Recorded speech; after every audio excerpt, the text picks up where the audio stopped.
Hello friends, संविधान जो constitution है हमारा उससे रिलेटेड सब्जेक्ट को लेकर के हमने रैपिड रिवीजन सीरीज़ एक बनाई है। तो उसमें ये दूसरा वीडियो है और इसमें आज हम बात करेंगे कि हमारा जो संविधान है उसमें कौन कौन सी चीज़ें कहाँ कहाँ से ली गई हैं। ठीक है, नीचे एक सब्जेक्ट है वो दिख नहीं रहा है, so let me just make it like this. Okay, so मुझे ज़रा सा एडजस्टमेंट करनी होगी। ओके, सो आप दिख रहा होगा, नीचे सारे कुछ दिख रहे होंगे, 20 हैं, 20 के 20 दिख रहे होंगे।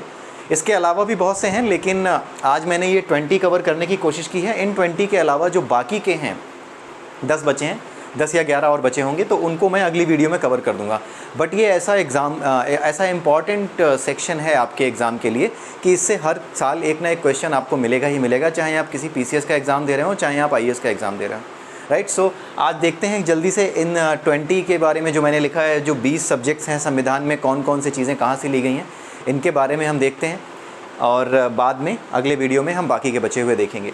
हमारा जो संविधान है भारत का, उसको उधार की पोटली कहा जाता है, क्योंकि हमने जब संविधान बनाया तो अलग अलग देशों से अलग अलग चीज़ें हमने उठाई।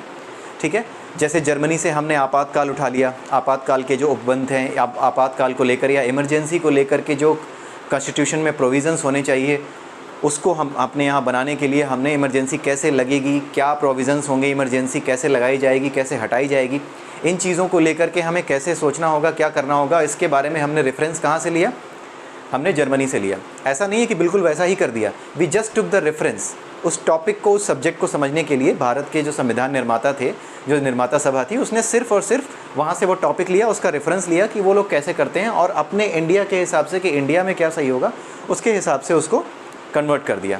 ठीक है, तो आइए देखते हैं कि कौन कौन सी चीज़ें हमने ली थी। पहला है तदर्थ न्यायाधीश, ये लिया है हमने फ्रांस से। ठीक है, तदर्थ न्यायाधीश का हमने फ्रांस से लिया है। दूसरा है परामर्श क्षेत्राधिकार, कनाडा से लिया है। परामर्श क्षेत्राधिकार का मतलब क्या होता है? हमारे यहाँ क्या होता है कि हमारा जो राष्ट्रपति होता है, अगर उसको लगता है कि उसको किसी सब्जेक्ट पर सुप्रीम कोर्ट ऑफ इंडिया की राय चाहिए संविधान को लेकर के, जैसे अगर कोई लॉ बनने जा रहा है और राष्ट्रपति को ऐसा लगता है कि नहीं, ये जो लॉ है ये कहीं ना कहीं संविधान का उल्लंघन कर रहा होगा, तो उस केस में वो क्या कर सकता है कि वो सुप्रीम कोर्ट ऑफ इंडिया जो होता है, उसका एक काम ये भी होता है कि संविधान की व्याख्या करे, ताकि ये चीज़ पता की जा सके कि कहीं जो लॉ बन रहा है, कोई जो कानून नया बनाया जा रहा है, कहीं ऐसा तो नहीं है कि उसमें संविधान की किसी मूल भावना का उल्लंघन हो रहा हो या संविधान से हट करके कुछ काम किया जा रहा हो। तो इसके लिए वो क्या करता है, अगर उसको ऐसा लगता है, जैसे उसके पास कोई बिल आता है और उसको कानून बनना है, तो कानून बनने से पहले प्रेसिडेंट ऑफ इंडिया की उस पर सील चाहिए होती है, उसकी अप्रूवल चाहिए होती है। तो अगर उसकी अप्रूवल नहीं लगती तो फिर वो नहीं बन सकता कानून। ठीक है, तो इसलिए कई बार उसको ऐसा लगता है अगर राष्ट्रपति को कि इसमें कहीं कुछ उल्लंघन हो रहा होगा, तो वो सुप्रीम कोर्ट ऑफ इंडिया को ये कहता है कि आप मुझे इसके बारे में सलाह दो कि क्या इसमें कहीं कोई उल्लंघन तो नहीं हो रहा संविधान का। वो मांगता है, और जब राष्ट्रपति सलाह मांगता है तो सुप्रीम कोर्ट ऑफ इंडिया को सलाह देनी होती है। ये भी आप याद रखिएगा, वो सलाह देने से मना नहीं कर सकता अगर सुप्रीम कोर्ट ऑफ इंडिया से राष्ट्रपति ने सलाह मांगी है तो। लेकिन जो वो सलाह देगा, उस सलाह को राष्ट्रपति मानेगा या नहीं मानेगा, ये राष्ट्रपति पे डिपेंड करता है। वो मानने के लिए बाध्य नहीं है, सलाह मानने के लिए राष्ट्रपति बाध्य नहीं है, लेकिन सलाह मांगने पर, सलाह देने के लिए सुप्रीम कोर्ट ऑफ इंडिया बाध्य है। ठीक है, क्योंकि जो हमारा सुप्रीम कोर्ट है, हाई कोर्ट हैं, जो भी कोर्ट्स हैं, इनका काम ये भी है कि संविधान की व्याख्या करें ज़रूरत पड़ने पर, ताकि कोई ऐसा कानून ना बन जाए जो कि संविधान का उल्लंघन करता हो। संविधान एक फ्रेमवर्क है, उसी फ्रेमवर्क के अंदर कानून बनना चाहिए। कोई भी कानून ऐसा नहीं होना चाहिए जो संविधान की भावना का उल्लंघन करता हो, संविधान की मूल भावना का उल्लंघन करता हो। एक मिनट, मुझे ज़रा इसको थोड़ा सा सही करना होगा, बिकॉज नीचे की चीज़ें दिखाई नहीं दे रही। राइट, सो ये है। तो अगर कोई ऐसा कानून बनता है जो कि संविधान की मूल भावना का उल्लंघन करता है, तो उस केस में आप वो नहीं कर सकते, उसको कानून नहीं बना सकते। तो ऐसे ही विषयों पर सलाह लेने के लिए राष्ट्रपति से वो जो है सलाह लेता है, राष्ट्रपति जो है सुप्रीम कोर्ट ऑफ इंडिया सलाह लेता है। ठीक है, उसके बाद आता है संसदीय प्रणाली। संसदीय प्रणाली जो है ब्रिटिश से ली गई है। संसद में हमारे यहाँ जो लोअर हाउस होता है, अपर हाउस होता है और राष्ट्रपति होता है, इन तीन चीज़ों से मिलकर के हमारी पार्लियामेंट बनती है। ये तीनों मिला करके पार्लियामेंट बनाते हैं। कौन कौन? राष्ट्रपति और आपका लोकसभा और राज्यसभा, इन तीनों से मिल करके ही हमारी वो बनती है, संसद बनती है। तो इन तीनों से जब मिलके संसद बनती है तो वो संसदीय प्रणाली कहलाती है। ये जो मॉडल लिया गया है, ये मॉडल लिया गया है ब्रिटिश से, यानी इंग्लैंड से, जो हमारे ब्रिटिशर्स हम पे जो राज करके गए उनसे लिया गया है। Directive principles of state policy ये आयरलैंड से लिया गया है। Directive principles of state policy का मतलब होता है कि राज्यों को कुछ निर्देश दिए गए हैं कि आप अपने राज्यों में अपने लोगों के लिए जो कानून बनाएंगे उन कानूनों को बनाते समय आपको कौन से ऐसे विषय हैं जिन पे विशेष महत्व देना है। तो उनकी एक पूरी एक लिस्ट बनाई है, उसकी व्याख्या की गई है हमारे संविधान में। तो उसी को कहा जाता है DPSP, directive principles of state policy. ये लिया गया है आयरलैंड से।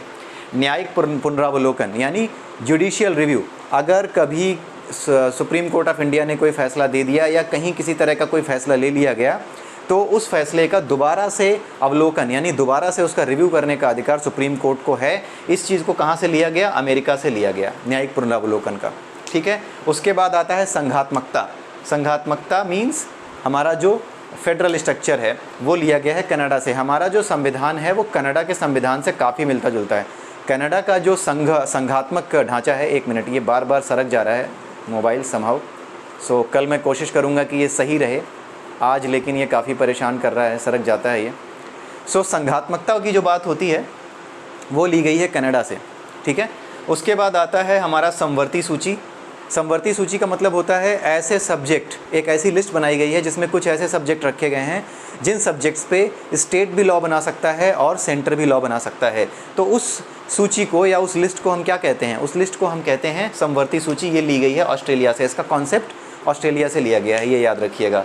राज्यसभा के मनोनीत सदस्य, जो हम कुछ ऐसे सदस्य होते हैं राज्यसभा में जिनको कि जो प्रेसिडेंट ऑफ इंडिया है अपनी तरफ से नॉमिनेट करता है। वो चुनाव में भाग नहीं लेते, वो चुन करके नहीं आए होते। जो चुनाव होता है राज्यसभा के सदस्यों का वो विधानमंडल के लोग और लोकसभा के लोग ये मिल करके जो है इनका चुनाव करते हैं राज्यसभा के सदस्यों का। तो उनका चुनाव ऐसे नहीं होता है। जो मनोनीत सदस्य होते हैं उनका चुनाव ऐसे नहीं होता है। उनको सीधे राष्ट्रपति, जिनको समझता है कि हाँ ये लोग जो है राज्यसभा के सदस्य बनने लायक हैं, कला के क्षेत्र में, विज्ञान के क्षेत्र में या किसी विशेष क्षेत्र में, चाहे खेल के क्षेत्र में, सचिन तेंदुलकर को ही बनाया गया था राज्यसभा का सदस्य। तो किसी क्षेत्र में अगर उन्होंने विशेष काम किया है तो फिर उनको राज्यसभा के सदस्य की तरह नॉमिनेट कर देते हैं प्रेसिडेंट ऑफ इंडिया। तो ये कॉन्सेप्ट कहाँ से लिया गया? आयरलैंड से लिया गया। उसके बाद आता है संविधान की प्रस्तावना, प्रीएम्बल। हर संविधान का, हमारे देश में संविधान का एक प्रीएम्बल है, उसकी एक प्रस्तावना है जो ये बताता है कि हमारा काम क्या है, इसमें क्या क्या हम कवर कर रहे हैं, किस आधार पे हम ये सारी चीज़ें लिख रहे हैं, किन किन चीज़ों को आधार बना करके पूरा संविधान बना है। तो उसकी एक प्रीएम्बल होती है, उसका एक प्रीफेस जैसे होता है ना, उसका प्रीफेस का जो कॉन्सेप्ट है, प्रीएम्बल का कॉन्सेप्ट जो है वो कहाँ से लिया गया? ऑस्ट्रेलिया से लिया गया। ठीक है।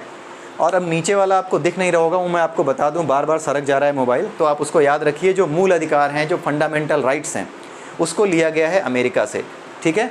अमेरिका राइट्स की बात करता है तो अमेरिका से वो लिया गया है, इसको आप ऐसे याद रखिएगा। तो फंडामेंटल राइट्स लिए गए हैं अमेरिका से। उसके बाद हम आते हैं यहाँ पे, इस साइड आते हैं, विधि का शासन यानी कानून का शासन होगा देश पर। ये कहाँ से लिया गया है? इंग्लैंड से लिया गया है। कानून ही सबसे बड़ा होगा देश के अंदर। ऐसा नहीं कि देश का प्रधानमंत्री भी कानून से ऊपर चला जाए या राष्ट्रपति भी कानून से ऊपर चला जाए, ऐसा नहीं हो सकता। तो ये विधि का शासन, ये कॉन्सेप्ट कहाँ से लिया गया? इंग्लैंड। यानी किसी को भी सज़ा दी जा सकती है, राजा ऐसा नहीं है कि अपने आप को सज़ा से अलग रख सकता है। ये चीज़ की गई थी। अगला है आपातकाल। आपातकाल जर्मनी आप याद रखिएगा, जो इमरजेंसी है वो जर्मनी से ली गई है। इस तरह से याद रखिएगा कि हिटलर ने जिस तरीके से आफत में फैला दी थी पूरी दुनिया में, तो उसी आफत से आप याद रखिएगा कि आपातकाल जो है जर्मनी से ही लिया गया है। तीसरी चीज़ है एकल न्यायिक प्रणाली यानी सिंगल जुडिशियल सिस्टम। हमारे इंडिया में जो जुडिशियल सिस्टम है उसमें क्या है? हाई कोर्ट है, सुप्रीम कोर्ट है, लेकिन ये सारा का सारा एक सिस्टम की तरह काम करता है। ऐसा नहीं है कि जो सुप्रीम कोर्ट है उसके अंडर हाई कोर्ट काम करता है, नहीं। हाई कोर्ट, सुप्रीम कोर्ट अलग अलग जो है मिल करके एक यूनिट की तरह काम करते हैं। कोई किसी के अंडर ऐसे काम नहीं कर रहा है। ठीक है। ये एक दूसरे को सपोर्ट करने के लिए बनाए गए हैं, हाई कोर्ट, सुप्रीम कोर्ट, और उसके बाद नीचे के जो कोर्ट्स होते हैं वो सारी चीज़ें ऐसे बनाई गई हैं। बट काम वैसे ही करते हैं सारे अपने इंडिपेंडेंटली, लेकिन वो एक यूनिट की तरह काम करते हैं। ये बार बार नीचे सरक जा रहा है, मुझे बड़ी परेशानी हो रही है। कल मैं इसको कोशिश करूँगा कि सही से कर पाऊँ, लेकिन आज आपको थोड़ा सा मेरे साथ बियर करना पड़ेगा। ठीक है। तो अगला है हमारा मंत्रिमंडल सामूहिक उत्तरदायित्व। जब भी, इसका मतलब क्या होता है? इसका मतलब ये होता है कि जब भी सरकार कोई काम करने में फ़ेल हो जाती है तो इसका मतलब ये नहीं होता कि वो प्रधानमंत्री फ़ेल हुआ है या उसका कोई मंत्री फ़ेल हो गया है। अगर किसी भी जगह पर इनका कोई विधेयक आया या सरकार ने कोई विधेयक रखा वो फेल हो गया, कोई धन्यवाद प्रस्ताव रखा वो फेल हो गया, तो उस केस में सरकार गिर जाती है। सरकार गिरने का मतलब ये नहीं होता कि कोई एक मंत्री अपना पद छोड़ेगा। पूरा का पूरा जो मंत्रिमंडल होता है, पूरा का पूरा जो मंत्री समूह होता है, उसको ही क्या कहते हैं उसको, जो भी मतलब रेजिग्नेशन देना पड़ता है। देखो शब्द भी मेरे मुंह पे नहीं आ रहा है, इतना डिस्टर्ब कर रहा है ये। तो जो पूरा का पूरा जो मंत्रिमंडल होता है उसको ही वो देना पड़ता है, इस्तीफ़ा देना पड़ता है। इसी को कहा जाता है सामूहिक उत्तरदायित्व का प्रश्न। ये जो है सामूहिक उत्तरदायित्व कहते हैं कि अकेले कोई इस्तीफ़ा नहीं देगा, पूरा का पूरा मंत्रिमंडल इस्तीफ़ा देगा जब भी सरकार फेल होती है तो। ठीक है, तो इसी चीज़ को कहा गया है सामूहिक उत्तरदायित्व। ये लिया गया है इंग्लैंड से। ठीक है, अगले पे आते हैं विधि निर्माण प्रक्रिया। कानून का निर्माण कैसे होगा? पहले बिल आएगा, फिर वो बिल लोकसभा में जाएगा, फिर वो राज्यसभा में जाएगा, उसके बाद राष्ट्रपति के पास जाएगा, राष्ट्रपति की उस पर मुहर लगेगी, तब वो कानून बनेगा। तो ये सारी चीज़ें कहाँ से ली गई हैं? इंग्लैंड से ली गई हैं। उसके बाद आता है सदस्य का विशेषाधिकार। अब आप देखिए कि संसद के अंदर अगर कोई सदस्य को ऐसे कहा जाए कि तुम सरकार की आलोचना कर रहे हो तो तुम जो है तुम्हें जो है सज़ा होनी चाहिए, तुम सरकार के विरोध में काम कर रहे हो, विरोध में बोल रहे हो, क्यों बोल रहे हो, आलोचना क्यों कर रहे हो बिना वजह, तुम्हें सज़ा मिलेगी। तो फिर संसद में काम कैसे हो पाएगा? संसद में काम ही नहीं हो पाएगा जब सदस्य बोल ही नहीं पाएंगे। तो इसलिए संसद के अंदर जो सदस्य होते हैं उनको कुछ विशेष अधिकार दिए जाते हैं कि आप बोल सकते हैं और आपको कोई इस आलोचना करने के लिए, सरकार की आलोचना करने के लिए आपको कभी सज़ा नहीं दी जाएगी संसद के अंदर जब भी आप आलोचना करेंगे तो इसको क्या कहते हैं? विशेषाधिकार कहते हैं सदस्य का, कि उसको सज़ा नहीं होगी अगर वो सरकार की आलोचना संसद के अंदर करता भी है तो इस चीज़ को कहाँ से लिया गया है? ब्रिटिश, यानी ब्रिटेन से, हमारा जो हम पे राज करके गए हैं ब्रिटिश, उनसे लिया गया है। संसद और विधानमंडल का कॉन्सेप्ट, संसद होगी सेंटर में, उसके बाद विधानमंडल होंगे स्टेट्स में। ये कहाँ से लिया गया? ये भी हमारा ब्रिटिश का लिया हुआ, ब्रिटिश से लिया हुआ, ब्रिटिश के कॉन्स्टिट्यूशन से लिया हुआ है। उसके बाद आती है एकल नागरिकता, यानी सिंगल सिटीजनशिप। आपके पास केवल एक नागरिकता हो सकती है भारत की। दूसरे जगह की अगर आपने नागरिकता ले ली तो भारत का पासपोर्ट आपको सरेंडर करना होगा, भारत की नागरिकता आपको सरेंडर करनी होगी, आपको छोड़नी होगी। ये कॉन्सेप्ट कहाँ से लिया गया? ये अगेन फिर ब्रिटेन से लिया गया, ब्रिटिश जो कॉन्स्टिट्यूशन है वहाँ से लिया गया। राष्ट्रपति का निर्वाचक मंडल, राष्ट्रपति का चुनाव आपको पता है कैसे होता है? अगर नहीं पता है तो छोटे में सुन लीजिए, किसी और वीडियो में लंबे में डिस्कस करूँगा। छोटे में आप ये सुन लीजिए कि राष्ट्रपति का जो चुनाव होता है उसका चुनाव करने के लिए होते हैं लोकसभा के सदस्य, राज्यसभा के सदस्य। ठीक है, ये लोग उसमें पार्टिसिपेट करते हैं। ठीक, और ये कहाँ से लिया गया है? ये भी लिया गया है, ये आयरलैंड से लिया गया है, ये ब्रिटिश से नहीं लिया गया है, ये आयरलैंड से लिया गया है। अब आती है उद्देशिका। अब आती है उद्देशिका, उद्देशिका का विचार। उद्देशिका यानी हमारा उद्देश्य का मतलब क्या होता है कि हम किस उद्देश्य से संविधान बना रहे हैं। तो अपने देश के लिए किस उद्देश्य के साथ, किस पर्पज़ के साथ संविधान बना रहे हैं, इस पर्पज़ को हमें अपनी उद्देशिका में लिखना होगा। संविधान में एक उद्देशिका का सेक्शन होगा। ठीक है, तो उस उद्देशिका के सेक्शन को कहाँ से लिया गया? यूएसए से।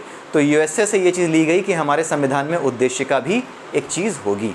ठीक है, तो ये सारी चीज़ें आप देख लीजिएगा, ये बहुत ही ईजी हैं, इनका याद रखना कोई बहुत मुश्किल काम नहीं है। एक दो बार अगर आप देख जाएंगे और समझ जाएंगे, और थोड़ी सी भी हिस्ट्री आपको दूसरे देशों की पता है, थोड़ा सा भी फॉरेन अफेयर्स के बारे में आपको पता है, थोड़ा सा भी न्यूज़ पे आप ध्यान रखते हैं, तो आपको ये याद रखने की भी ज़रूरत नहीं है, आपको ऐसे ही याद हो जाएगा, समझ में आ जाएगा। एक बार देखने की बात है, आप जान जाओगे कि भाई कहाँ से कौन सी चीज़ ली गई होगी। सबसे पहली चीज़ आप ये याद रखिएगा कि कनाडा का नाम और यूएसए, दो देशों के नाम आप याद रखिएगा। कनाडा से हमारा पूरा का पूरा जो फेडरल स्ट्रक्चर है, पावर डिवीज़न का स्ट्रक्चर, कि सेंटर होगा, फिर उसके अंदर स्टेट होंगे, होल्डिंग टुगेदर फेडरलिज्म होगा, यानी कोई भी स्टेट ये नहीं कह सकता कि हम तुम्हें छोड़ के जा रहे हैं।